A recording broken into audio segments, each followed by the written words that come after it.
How's it going, guys, and welcome back to another episode of Trailmakers Creations by ThatDomGuy. I am your host, ThatDomGuy. First build we're going to take a look at in this episode is the Guppy. Yeah, I know it's a weird looking little thing. It's like cross-shaped. There is some hidden, well, not necessarily hidden, you can kind of see them there, those hover pads sticking in there. So this is a hovercraft as well as a somewhat of a jet plane, as well as a chopper, bladeless helicopter. I was kind of playing around with some glitching in some of the hover pads the other day and kind of came up with this concept that works. So let's jump in. And it's a hovercraft, as you can see. We can rotate with our servo on top there. We have some small thrusters. We also have some speed sensors facing up. If you want to use speed sensors to keep you in the air, face them upwards like that, set the speed to maximum speed to 0.1, and then click the invert trigger box, or trigger below. Yeah, so it will, as soon as that thing starts to fall at any speed, it'll trigger whatever it is that's holding you up in the air. So this here, so we can hold space, and we have our thrusters to get us around in hovercraft mode. But we can also hit number 1, which opens up these double sets. It's actually a double set of those hover pads in there.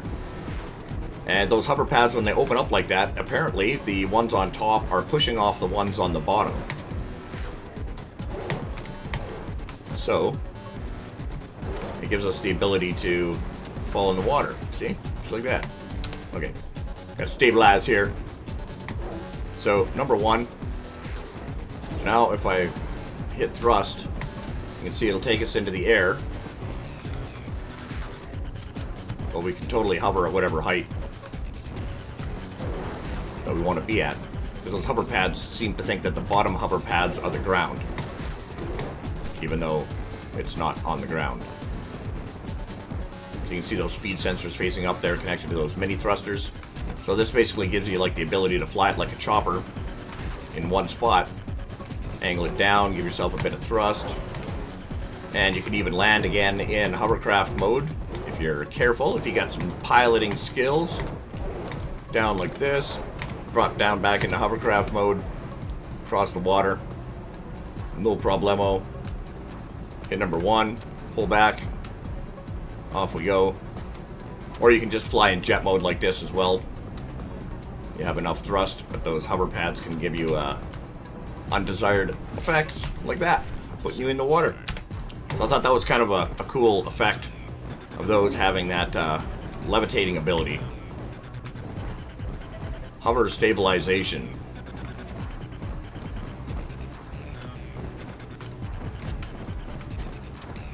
So that's the Guppy. I'll be putting that up on the shop. So I took this idea and decided to take it one step further. See if I could build something a little better. This is kind of symmetrical, as you can see by the shape of it, trying to keep everything balanced. So I thought, okay, well, is it possible to something maybe not so symmetrical that uses the same kind of stuff? So then I went from the Guppy to the Orca. So this uses the same thing. It's a hovercraft on the ground. We got some small propellers for steering. Some little wings in the back for a little bit of lift. As you can see, it's not quite symmetrically shaped like the Guppy is. Got a few more thrusters on there, a bit more speed on this one. So again, we can fly as well just by pulling back. We can get lift. Again, requires a little bit of finesse. We can land on the water. We can do the hovercraft thing. No problem. It's doing 140 kilometers an hour hovercrafting. Again, we're using our little props back there for steering as well as some small thrusters. And again, number 1 gives us our open up and vertical stabilization, so we can turn everything off and we can actually hover again like a bladeless chopper. It's amazing how stable it actually keeps itself with those pads open like that. Those hover pads are basically just glitched into another. There's two blocks of space in between the top ones and the bottom ones. So yeah, I think they just push on each other like a they think the bottom hover pads are the ground. So So again, quite easy to maneuver yourself this way. Hit number 1, back into hovercraft mode.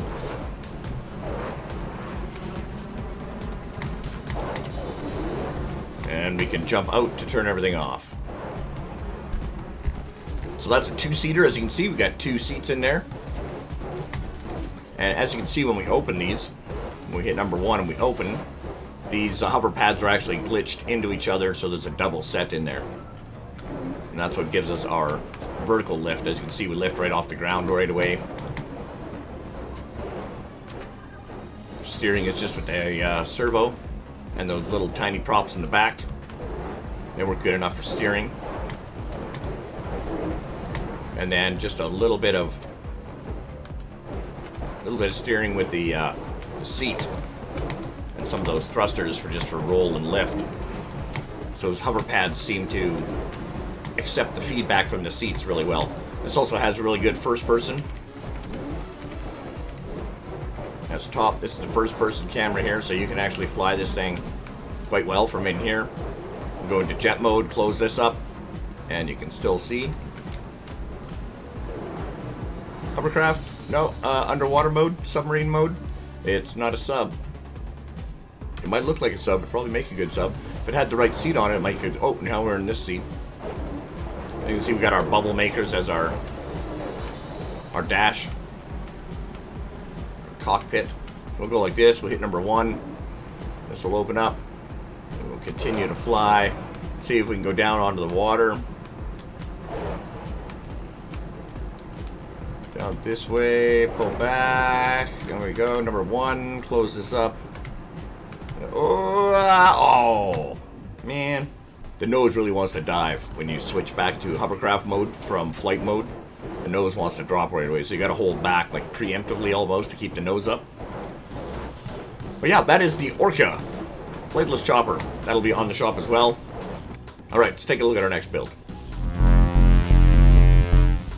So as some of you may have figured out, I play Rocket League when I'm not building stuff in Trailmakers. I decided to build myself a Rocket League car. Oh wow, okay, calm down. Look at that sliding around. So I tried to make it do everything that a Rocket League car actually can do. So we have some thrust, which is spacebar. We have W, which is our gasoline engines, powering our wheels, and left shift. We have some gimbals inside that aren't enough to actually lift the whole car itself, but they are enough to give you enough lift that if you got your thrusters going, you can actually control yourself in flight, in the air. It's like in the good old Rocket League arena, so that you can land, do all kinds of cool jumps. Oh, whoa, whoa, whoa. Pull back, and land. There we go. So the car itself has pretty unique suspension, pretty cool suspension. Again, stretching out from back here, connecting all the way back to the frame here. You can see we have straight suspension sticking down, and then we've got a couple of rods here with front suspension sticking out forward. Mega suspension in the back, double straight suspension stacked with a upside down inverted angled suspension in there as well. So lots of clearance in the back here for lots of jumps for height. And then we've got our gimbal jets hidden in there, lots of cosmetic pieces, got lots of exhaust. We've got a piece of suspension here holding our spoilers in the back. Our thrusters under here to give us enough lift, and plenty of suspension in the front. Try to keep as much ground clearance as possible. So this thing works out really, really well for doing jumps like this here. You can clear any size jumps you want. Just like this. Land it to the other side, land it to the other side. Oh, and we wiped out. Our gimbal jets won't flip us over. Usually they can help you like self-right yourself as well. So this thing's all kinds of fun. Again, the extra suspension is really good for taking them jumps. Hit that left shift, thruster, use your seat steering, WASD, tap a little, so you get decent speed. It's a little wobbly because of the suspension. You still want it kind of soft so that it can absorb as much of the energy as possible. You can't take off from the ground. Well, I guess you can if you're going fast enough. Hit a little bump. Normally there's not enough lift to actually get you off the ground itself. Enough find tapping like this, tapping your left shift and your space bar.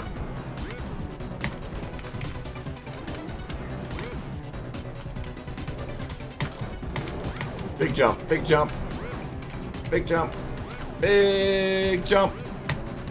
Oh, big impact. So yeah, that is my version of a Rocket League car.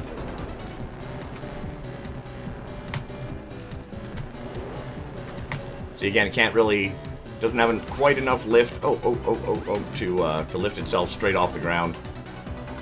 I thought it was a pretty cool design. You can see that the middle section there isn't actually connected. The suspension is where those black pieces are. It runs underneath. All that a single piece, and the body itself is on suspension too, which helps add to the impact resistance upon landing. We all know how wonderfully Trailmakers physics loves big jumps, hard landings.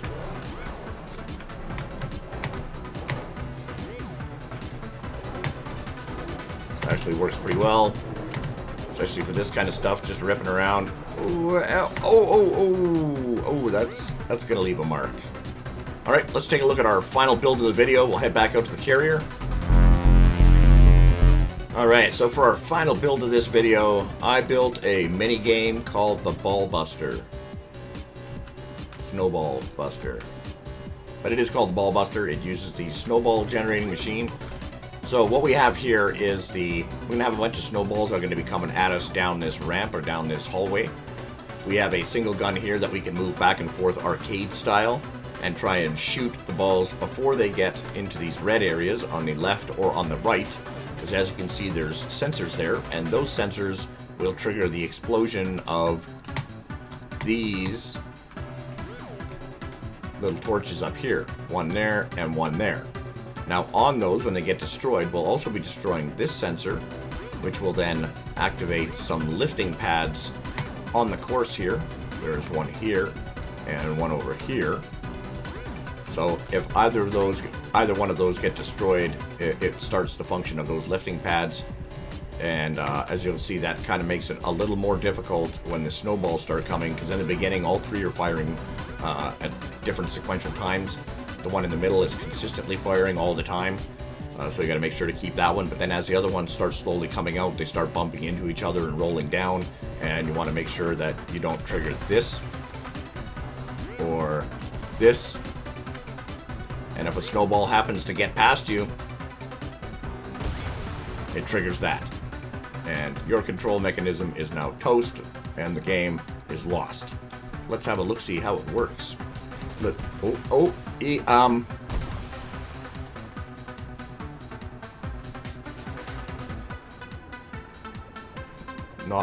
not like that. Okay, so now the best camera view, there's lots of camera views. As you can see, A and D moves our seat back and forth. Spacebar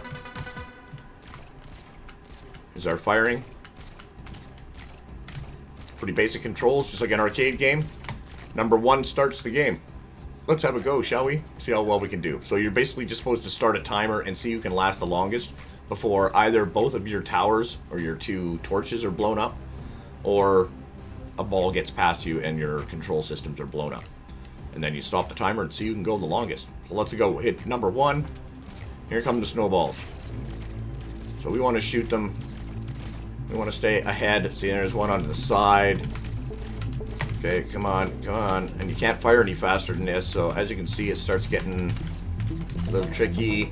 Come on, come on. And when they start bumping into each other, they start rolling to the left or to the right, and that's when they're going to roll into the red zone, and you're going to end up with blowed up pieces. And then the ones in the back there start slowing down the rest that are coming, so they start building up, and next thing you know, there's a lot of them, and they're pushing each other down the sides. And now you can't just focus on the one in the middles, because you gotta... in the middles. There's more than one middle. In the middles, plural. Because these ones here are going to be sneaking up on you as you're trying to... No. Oh, see, one got in there. Boom, there they go. So then you hit number 1 to stop the snowballs. Boom, and the whole thing goes past, and that's it. So as you can see, it progressively gets harder as you're trying to shoot those individual side ones, launching them out at those random times. Next thing you know, there's just too many of them coming. So you can actually play for a while, 4 or 5 minutes, where you can keep going without anything happening and manage to shoot them all. It's kind of fun, so if you get a chance, check that out. That is called the Ball Buster minigame. So I think that's where we're going to leave this one, folks. Hope you enjoyed the video. If you did, hit that like button. Don't forget to leave a comment. And we'll see you guys in the next one.